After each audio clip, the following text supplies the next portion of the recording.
നമുക്കൊന്ന് പൊട്ടിച്ച് നോക്കാം. യെസ്, അടിപൊളിയാണ്.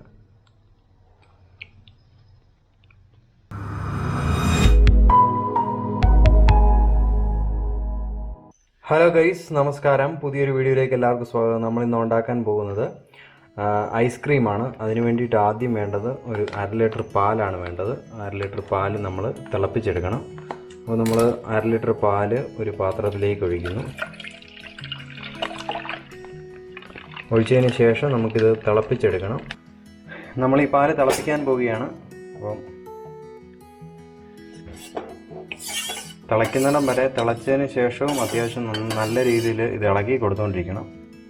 അല്ലെന്നുണ്ടെങ്കിൽ പാൽ അടിക്ക് പിടിക്കും. നമുക്ക് ഇതിനകത്താണ് കുറച്ച് ഇൻഗ്രീഡിയൻസും കാര്യങ്ങളും ഒക്കെ നമുക്ക് ചേർക്കേണ്ടത്.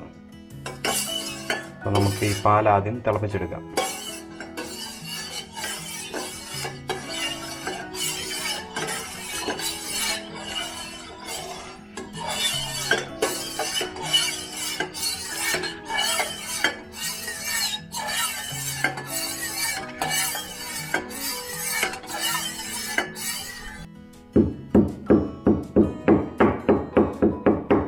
പാൽ അത്യാവശ്യം ചൂടായി വരുന്നുണ്ട്. ഈ സമയം നമ്മൾ പൊടിച്ചു വെച്ച അല്പം 2-3 തരി ഏലക്ക ഈ പാലിലേക്ക് നമ്മൾ ചേർക്കുകയാണ്.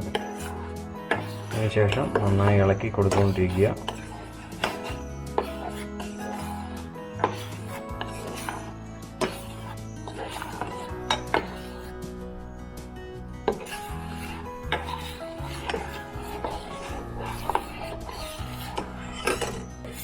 പാലിപ്പോൾ ഏകദേശം തിളച്ചിട്ടുണ്ട്. അപ്പോൾ നമ്മൾ തീ ശകലം കുറച്ച് വെച്ച് ഫ്ലെയിം കുറച്ച് വെച്ചതിന് ശേഷം വീണ്ടും ഇളക്കിക്കൊണ്ടിരിക്കുക. ഈ പാല് നമുക്ക് അത്യാവശ്യം ഒരു പകുതിയോളം വറ്റുന്നിടം വരെ നമ്മൾ ഇളക്കി കൊടുത്തുകൊണ്ടിരിക്കണം. എന്നാൽ മാത്രമേ നമുക്ക് ഒരു നല്ല ഐസ്ക്രീം നമുക്ക് ലഭിക്കുകയുള്ളൂ. നമ്മൾ നിരന്തരമായിട്ട് ഇതുപോലെ ഇങ്ങനെ ഇളക്കി കൊടുത്തുകൊണ്ടേ ഇരിക്കണം. അതിനാണ് അത്യാവശ്യം വലിയൊരു തവി നമ്മൾ തന്നെ എടുത്ത്, അല്ലെന്നുണ്ടെങ്കിൽ ഇത് അടിക്ക് പിടിക്കും. അടിക്ക് പിടിക്കാതെ നല്ല രീതിയിൽ ഇളക്കി കൊടുത്തുകൊണ്ടിരിക്കുക.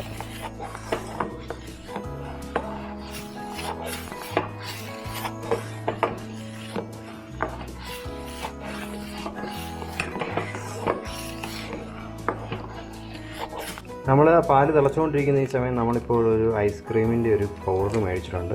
മിക്സ് ചെയ്യാനുള്ള വാനില ഫ്ലേവറുള്ള. അപ്പോൾ ഈ പൗഡർ നമ്മൾ പൊട്ടിച്ചെടുത്തതിന് ശേഷം നമ്മൾ ഇത് ഈ ബൗളിനകത്ത് മിക്സ് ചെയ്യുകയാണ്.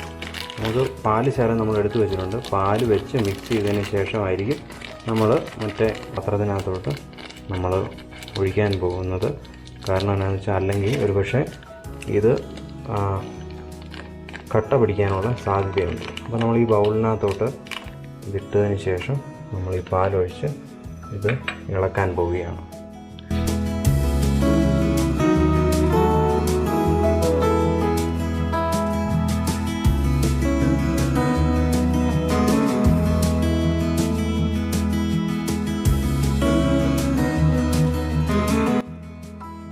നല്ല രീതിയിൽ ഈ പൗഡർ ഈ പാലുമായിട്ട് യോജിപ്പിക്കണം. എന്നാൽ മാത്രമേ നമുക്ക് നല്ല ഒരു ഐസ്ക്രീം നമുക്ക് ലഭിക്കുകയുള്ളൂ.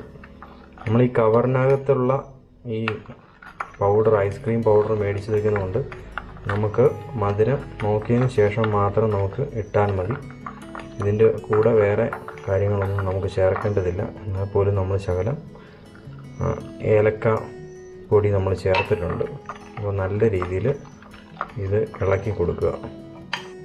ഒരു ശകലം പോലും തരി അതിനകത്തില്ല എന്ന് ഉറപ്പ് വരുത്തിയതിന് ശേഷം മാത്രം നമ്മൾ ആ തിളച്ചുകൊണ്ടിരിക്കുന്ന നമ്മുടെ പാലിലേക്ക് ഇത് ഇട്ട് ഇളക്കുക. ഇവിടെ നമ്മുടെ പാല് തിളച്ചുകൊണ്ടിരിക്കുകയാണ്. അപ്പോൾ നമ്മൾ ഫ്ലെയിം ശകലം കുറച്ച് വെച്ചതിന് ശേഷം ഈ നമ്മൾ യോജിപ്പിച്ച് വെച്ചേക്കുന്ന ഈ പാലും ഈ പൗഡറും കൂടെ പാലിലേക്ക് നമ്മൾ മിക്സ് ചെയ്ത് കൊടുക്കുകയാണ്. നമ്മൾ ശരിക്കും ഈ മിക്സ് എടുക്കുന്നത് എത്രയാണെന്ന് ചോദിച്ചു കഴിഞ്ഞാൽ ഈ പൗഡർ 1/2 ലിറ്റർ പാലാണ് നമ്മൾ എടുത്തിരിക്കുന്നത്. അപ്പോൾ നമ്മൾ 100 ഗ്രാം പൗഡറാണ് നമുക്കിതിന് വേണ്ടി ആവശ്യമായിട്ട് വരുന്നത്. അപ്പോൾ നമുക്ക് വീണ്ടും ഇത് ഇളക്കി കൊടുത്തുകൊണ്ടിരിക്കുക. നമ്മൾ ഈ പൗഡർ പാലിനകത്ത് ചേർത്ത് ഇളക്കിക്കൊണ്ടിരിക്കുകയാണ്. അപ്പോൾ നമുക്ക് മനസ്സിലാകുന്ന കൃത്യമായിട്ട് ഇതുണ്ട്. നമുക്ക് ഈ പൗഡർ ഇതിൻ്റെ കട്ടി കൂടിക്കൂടി വരികയാണ്. അതുകൊണ്ട് നമുക്ക് എടുക്കുമ്പോൾ തന്നെ നമുക്ക് മനസ്സിലായി കട്ടി അത്യാവശ്യം കൂടിക്കൊണ്ടിരിക്കുക. നല്ല രീതിയിൽ ഇളക്കി കൊടുക്കണം, അല്ലെങ്കിൽ നന്നായിട്ട് അടിയിൽ പിടിക്കാൻ സാധ്യതയുണ്ട്. അപ്പോൾ അത് നല്ല രീതിയിൽ ഇളക്കി കൊടുത്തുകൊണ്ടിരിക്കുക. ഒരു 5 മിനിറ്റോളം ഇതുപോലെ ഇളക്കി കൊടുക്കണം നല്ല രീതിയിൽ. അന്നേരത്തേന് ഇതിനകത്ത് ജലാംശം കുറയും. എന്നാൽ മാത്രമേ അന്നേരത്തേന് ഈ പാല് നല്ല കട്ടിയാവും. അതിനുശേഷം മാത്രമേ നമുക്ക് ഐസ്ക്രീം ഉണ്ടാക്കാൻ നമ്മൾ എടുത്ത് ഫ്രീസറിൽ വെക്കാൻ പറ്റത്തുള്ളൂ. നമ്മൾ ഏകദേശം ഐസ്ക്രീമിൻ്റെ പകുതിയോളം ജോലി കഴിഞ്ഞിരിക്കുന്നു. നമ്മളിത് ഇളക്കി കൊടുത്തുകൊണ്ടിരിക്കുകയാണ്. ഏകദേശം 5 മിനിറ്റോളം നമ്മളിതുപോലെ ഇളക്കി കൊടുത്തുകൊണ്ടിരിക്കണം.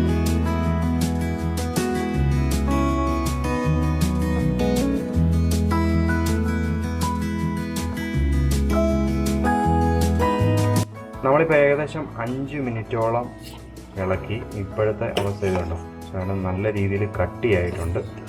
അപ്പം നമ്മൾ ഫ്ലെയിം കുറച്ച് വെച്ചതിന് ശേഷമാണ് ഇതുപോലെ ഇളക്കിക്കൊണ്ടിരിക്കുന്നത്. അപ്പം നമുക്ക് ഏകദേശം ഇത്രത്തോളം മതി നമുക്ക് കട്ടി.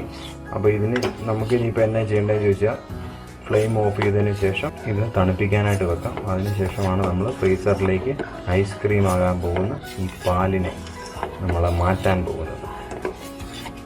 നമ്മളിതിൻ്റെ ഫ്ലെയിം ഓഫ് ചെയ്തു, പക്ഷേ എന്നാൽ പോലും ഇതിൻ്റെ ചൂട് ഈ പാത്രത്തിലുള്ളത് കൊണ്ട് നമ്മളിത് ഇളക്കിക്കൊണ്ടിരിക്കണം അല്പം നേരത്തേനെ. അല്ലെന്നുണ്ടെങ്കിൽ ഇത് അടിക്ക് പിടിക്കാനുള്ള സാധ്യത വളരെ കൂടുതലാണ്.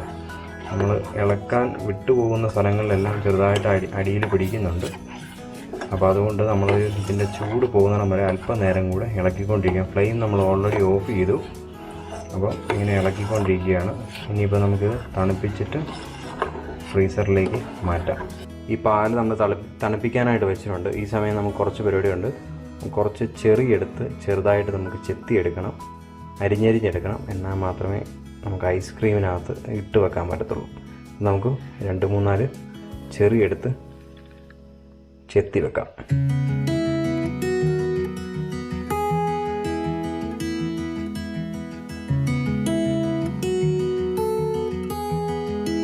നമ്മളിനി ഐസ്ക്രീം ഇത് ബൗളിനകത്തേക്ക് നമ്മൾ മാറ്റുകയാണ്. ബൗളിനകത്ത് ആദ്യമേ നമ്മൾ നേരത്തെ ചെറിയിട്ട് വെച്ചിരുന്നു. ഇനി ആ ചെറിയിട്ടതിന് മുകളിലേക്ക് നമ്മളിത് ഒഴിക്കുകയാണ് മുഴുവനായിട്ട്.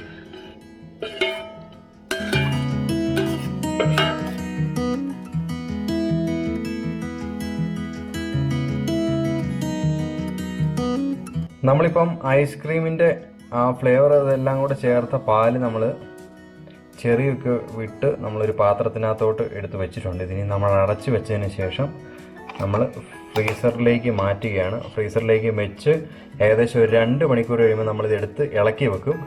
അതിനുശേഷം ഇന്നിപ്പോൾ രാത്രിയാണ്, ഇനിയിപ്പോൾ നമ്മൾ രാവിലെ ആയിരിക്കും ഇതെടുത്ത് നമ്മൾ ഐസ്ക്രീം കഴിക്കാൻ പോകുന്നത്. അങ്ങനെ നമ്മുടെ ഐസ്ക്രീം റെഡി ആയിരിക്കുകയാണ്. ഇപ്പോൾ രാവിലെ ആയിട്ടുണ്ട്. അപ്പോൾ നമ്മൾ ഏകദേശം ഒരു 8-9 മണിക്കൂർ നമ്മൾ ഫ്രീസറിൽ വെച്ച് ഫ്രീസ് ചെയ്തതിന് ശേഷമാണ് നമ്മൾ ഇതെടുത്തത്. ഇത് നമുക്ക് ഏകദേശം ഒരു 4 മണിക്കൂറത്തെ ആ കാര്യം വരുന്നുള്ളൂ. ഇതൊന്ന് ഫ്രീസായി ഒന്ന് ഐസ്ക്രീമായി റെഡിയായി വരാൻ വേണ്ടിയിട്ട്. നമ്മളത് ടേസ്റ്റ് ചെയ്യാൻ പോവാണ്. എങ്ങനെ ഉണ്ടെന്നുള്ളത് കാര്യം നമുക്ക് നോക്കാം. ഇത് കണ്ടോ, ഐസ്ക്രീം ഇവിടെ പക്കായിട്ട് റെഡി ആയിട്ടിരിക്കുകയാണ്. നമ്മളിട്ട ചെറിയൊക്കെയാണ് ഈ കിടക്കുന്നത്. ഇത് നമ്മൾ ഐസ്ക്രീം ശകലം എടുത്ത് ഒന്ന് കഴിച്ച് നോക്കാം എങ്ങനെയുണ്ടെന്ന്.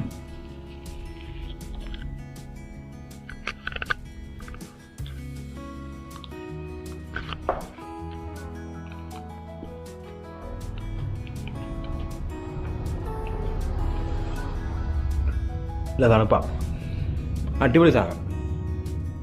നമ്മളാ നല്ല വാനിലയുടെ ഒരു വാനില ഫ്ലേവറാണ് നമ്മൾ ഉപയോഗിച്ചത്. അതുകൊണ്ട് തന്നെ നല്ല വാനിലയുടെ ഫ്ലേവറുണ്ട്. ചെറിയുടെ നല്ല ടേസ്റ്റ് ഉണ്ട്. അതുപോലെ തന്നെ നമ്മളിട്ട ഏലക്കായുടെ ഒരു തരിയുടെ ചെറിയ ഒരു ടേസ്റ്റ് ഉണ്ട്. പക്ഷേ ഏറ്റവും നന്നായിട്ട് നിൽക്കുന്നത് വാനിലയുടെ ടേസ്റ്റ് തന്നെയാണ്. കടകളിൽ നിന്ന് മേടിക്കുന്ന പോലത്തെ അത്ര സോഫ്റ്റ് അല്ല, പക്ഷേ എന്നാലും അടിപൊളിയാണ്.